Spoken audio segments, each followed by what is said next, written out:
Hello friends, आज हम बात करेंगे ओपेनहाइमर के बारे में, उनके जीवन परिचय के बारे में और परमाणु बम के जनक के बारे में।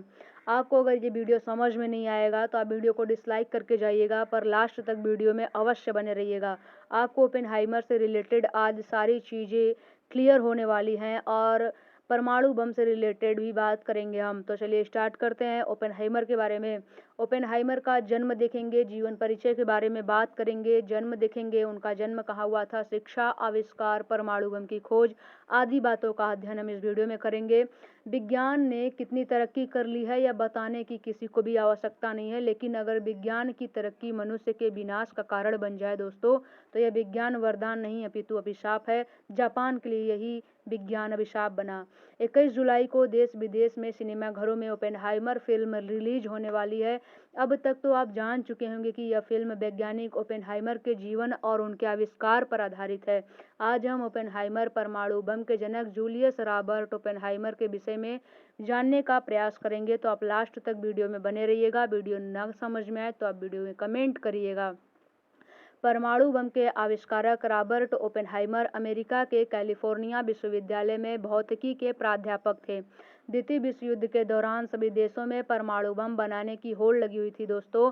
ऐसे में अमेरिका में ओपेनहाइमर और अन्य वैज्ञानिकों ने मिलकर परमाणु बम बनाने में सफलता हासिल किया था और जापान के नागासाकी और हिरोशिमा पे बम फोड़ा था।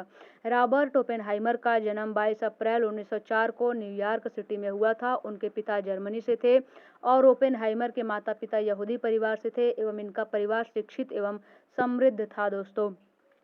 ओपेनहाइमर एक समृद्ध परिवार से आते थे। और आगे बात करें तो ओपेनहाइमर जब केवल 5 साल के थे तो उनके दादाजी उन्हें कुछ चट्टान के टुकड़े दिए थे, जिनसे उनकी भूगर्भ विज्ञान के प्रति रुचि बढ़ी थी दोस्तों। जब यह 7 साल के हुए तो इनकी कविताओं के प्रति रुचि बढ़ी और यह कविता लिखने लगे। आगे बात करें ओपेनहाइमर के बारे में तो ओपेनहाइमर अपने बचपन में सूक्ष्मदर्शी से खेलते थे और उससे जीवाणुओं को देख सकते थे दोस्तों। ओपेनहाइमर के एजुकेशन के बारे में बात करेंगे तो ओपेनहाइमर की शिक्षा एक उच्च विश्वविद्यालय से हुई थी। वे बचपन से ही पढ़ने में काफ़ी अच्छे थे दोस्तों। अपनी कम उम्र में ही उन्होंने फ्रेंच, स्पेनिश, इटालियन और ग्रीक भाषाओं का अच्छा ज्ञान प्राप्त कर लिया था दोस्तों। ओपेनहाइमर एक कुशाग्र बुद्धि के विद्यार्थी थे, यह कहने में कोई भी हिचक नहीं होनी चाहिए। परंतु आगे देखें तो ओपेनहाइमर उच्च शिक्षा के लिए हार्वर्ड विश्वविद्यालय में गए थे। उन्होंने 19 साल के थे तो उन्होंने अपनी पढ़ाई के लिए हार्वर्ड विश्वविद्यालय में एडमिशन लिया था। हार्वर्ड में ओपेनहाइमर का नाम सबसे टॉप पे रहता था दोस्तों, क्योंकि हमेशा टॉप करते थे वो। हार्वर्ड विश्वविद्यालय में अपने स्नातक की परीक्षा में ओपेनहाइमर ने जितने अंक आए थे उससे पहले किसी भी छात्र का इतना अंक नहीं आया था दोस्तों। ओपेनहाइमर के भौतिक विज्ञान के प्रोफेसर कहते थे कि एक दिन यह लड़का या तो भौतिक विज्ञान को या फिर पूरे विश्व को हिला देगा, और उनके प्रोफेसर की बात यह साबित हो गई और यह सत्य हो गई। ओपेनहाइमर के करियर के बारे में बात करें तो हार्वर्ड विश्वविद्यालय में पढ़ाई पूरी करने के बाद ओपेनहाइमर को काम करने के लिए इंग्लैंड के कैवेंडिश प्रयोगशाला में चले गए। वहां जाकर उन्होंने इंग्लैंड के प्रसिद्ध भौतिकविदों के साथ काम किया था दोस्तों, और यह अपने परमाणु बम को बनाने में सफलता प्राप्त किया था। यह एक कुशाग्र बुद्धि वाले व्यक्ति थे। इन्होंने परमाणु बम बनाने के बाद यह प्रार्थना किया था कि आज के बाद इसको कभी ना फोड़ा जाए, विनय और निवेदन किया था। 1931 में ओपेनहाइमर को कैलिफोर्निया विश्वविद्यालय में एसोसिएट प्रोफेसर बना दिया गया। कैलिफोर्निया विश्वविद्यालय में ओपेनहाइमर ने नाभिकीय विज्ञान से जुड़े हुए कई प्रयोग किए। इसके बाद 1939 में जब द्वितीय विश्व युद्ध शुरू हुआ तो जर्मनी समेत अन्य देश परमाणु हथियार बनाने में जुट गए। जब अमेरिका को इस बात का पता लगा तो अमेरिका ने भी परमाणु बम बनाने का वैज्ञानिकों की एक टीम तैयार की दोस्तों। 1942 में अमेरिका ने परमाणु हथियार बनाने के उद्देश्य से एक टीम बनाई। उसके कोऑर्डिनेटर ओपेनहाइमर थे। इस प्रोजेक्ट को टॉप सीक्रेट रखा गया था और टॉप सीक्रेट प्रोजेक्ट का नाम मैनहट्टन प्रोजेक्ट था। बाद में इस प्रोजेक्ट में ओपेनहाइमर को चीफ साइंस डायरेक्टर बना दिया गया था दोस्तों। अगर हम आगे बात करें तो ओपेनहाइमर के मैनहट्टन प्रोजेक्ट के बारे में, परमाणु हथियार बनाने के उद्देश्य से ओपेनहाइमर समेत कई महान वैज्ञानिकों ने एक साथ काम करना शुरू किया। लेकिन इस प्रोजेक्ट पर काम करने के लिए अमेरिका के तत्कालीन राष्ट्रपति रूजवेल्ट को अल्बर्ट आइंस्टीन के आग्रह किया था। आगे देखेंगे तो अमेरिका को लगा कि अगर उससे पहले जर्मनी परमाणु हथियार बना लेता है तो उससे उन्हें बहुत नुकसान होगा, और दूसरी तरफ जापान भी हथियार डालने को तैयार नहीं था। इसे देखते हुए रूजवेल्ट ने इस प्रोजेक्ट को मंजूरी दे दी। ओपेनहाइमर ने इस प्रोजेक्ट को शुरू केवल इसलिए किया था क्योंकि वह अपने देश की सुरक्षा चाहते थे, लेकिन उन्हें नहीं पता था दोस्तों, इसका परिणाम बहुत ही भयावह सिद्ध होगा। पहला परमाणु बम परीक्षण के बारे में बात करें तो पहला परमाणु बम परीक्षण ओपेनहाइमर की देखरेख में 16 जुलाई 1945 को हुआ था दोस्तों। ओपेनहाइमर पहले परमाणु बम परीक्षण को लेकर काफ़ी नर्वस थे। इन्होंने अपने खाना पानी को त्याग दिया था और 4-5 दिन तक तो ये सो नहीं पाए थे दोस्तों। अगर हम आगे बात करें ओपेनहाइमर के बारे में तो ओपेनहाइमर का कहना था कि जापान के नागासाकी और हिरोशिमा के बाद विश्व में कहीं भी परमाणु बम ना फोड़ा जाए। भागवत के श्लोक का भी इन्होंने उच्चारण किया था, जो कि भागवत का 11वां श्लोक था अध्याय का। आगे देखेंगे तो परीक्षण से पहले रात कोई भी ओपेनहाइमर केवल 4 घंटे सोए थे। कोई भी खाना पानी नहीं खाया था और इस दौरान उनका वजन भी कम हो गया था। यह परमाणु बम परीक्षण लास एलामोस के 340 किलोमीटर दक्षिण में किया गया था। परीक्षण को ट्रिनिटी टेस्ट नाम दिया गया था दोस्तों। इस परीक्षण को ट्रिनिटी टेस्ट नाम दिया गया था। मोस्ट इम्पॉर्टेंट क्वेश्चन भी है दोस्तों।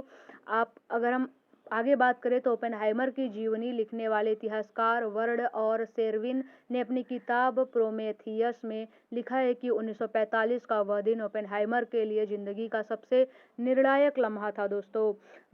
कितना भयावह था पहला परमाणु बम हमला।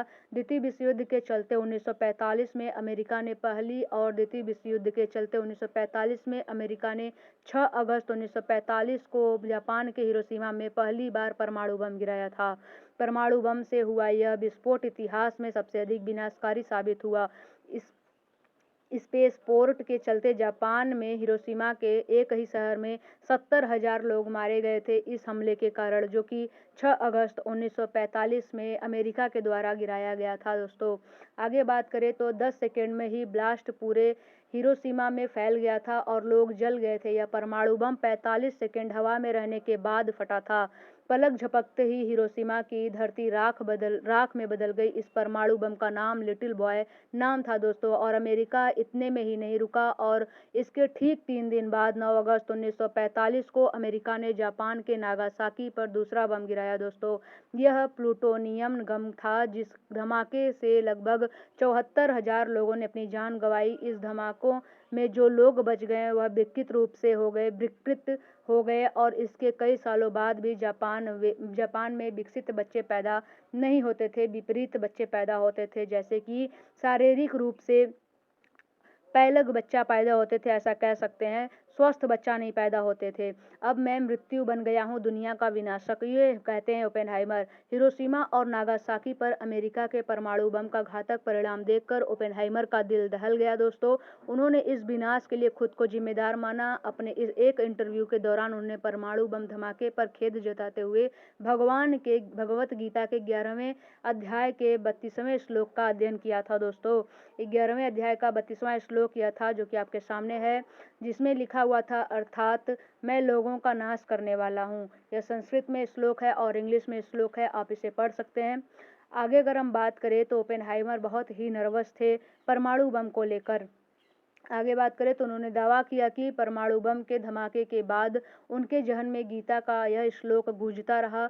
उनके दोस्तों का मानना था कि परमाणु परीक्षण के कई समय बाद तक उनके मन में अंतर्द्वंद चलता रहता था, एक तरफ अपने देश के लिए और दूसरी तरफ उसके कारण होने वाले विनाश को लेकर चलता था।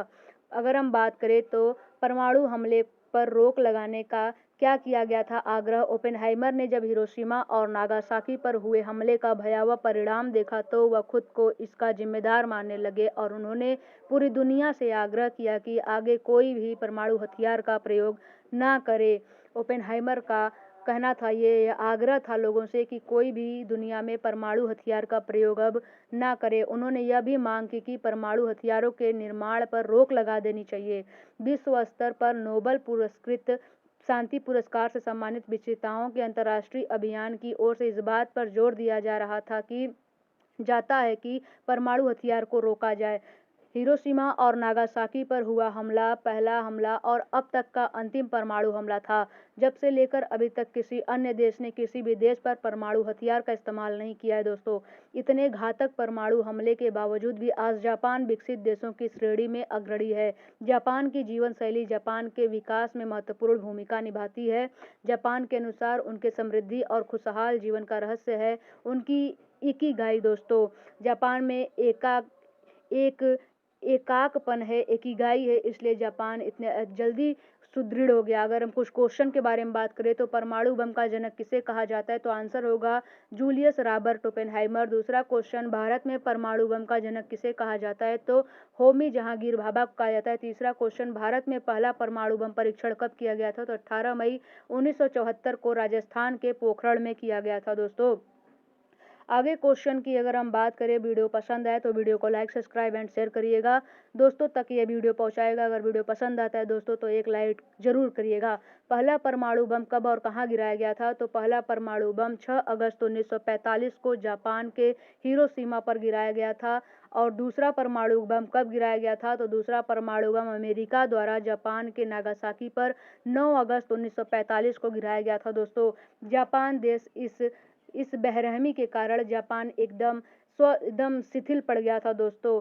एक ही समय में 2 परमाणु बम गिरना कोई आम बात नहीं है। दुनिया में सबसे अधिक परमाणु शक्ति का देश किसके पास है, तो अमेरिका के पास सबसे अधिक परमाणु शक्ति है दोस्तों। 96% परमाणु शक्ति रखता है दोस्तों। तो थैंक्स फॉर वॉचिंग। अगर वीडियो पसंद है तो लाइक सब्सक्राइब एंड शेयर। मिलते हैं नेक्स्ट वीडियो में।